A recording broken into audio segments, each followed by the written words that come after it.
વલસાડ જિલ્લાના વાતાવરણમાં ફરી એક વખત પલટો આવ્યો છે। કપરાડા તાલુકામાં સતત બીજા દિવસે ભારે પવન સાથે વરસાદ વરસ્યો। સુથારપાડા અને આસપાસના વિસ્તારોમાં ભારે વરસાદ થયો છે। બારપુડા, હુડા, વીરક્ષેત્ર, માલધર અને ગિરનારામાં પણ ધોધમાર વરસાદ વરસ્યો।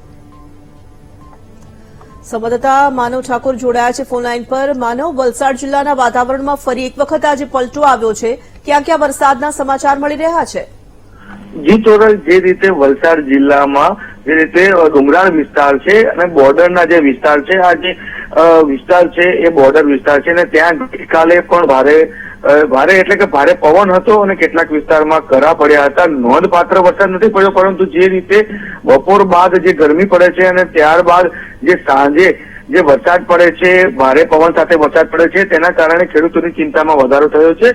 આજે ડુંગરાળ વિસ્તાર બારપુડા, હુડા, વીરક્ષેત્ર, માલઘર, ગિરનારા આ વિસ્તારોમાં વરસાદ પડ્યો હતો। ગઈકાલે જે સ્કૂલના પતરા પણ ઉડી ગયા હતા। આજે પણ બપોર બાદ જે રીતે વરસાદ શરૂ થયો છે, ખેડૂતોની ચિંતામાં વધારો થયો છે। જોકે જંગલ વિસ્તાર છે એટલે બહુ મોટા પ્રમાણમાં ખેતી થતી ન હતી, પણ તેમ છતાં પણ જે આ જ વરસાદ જો આ પ્રકારના જે વાપી, વલસાડ એ વિસ્તારમાં પડે તો ખેડૂતોને મોટી નુકસાન થાય તેવી ભીતિ સેવાઈ રહી છે। જી ધન્યવાદ માનવ।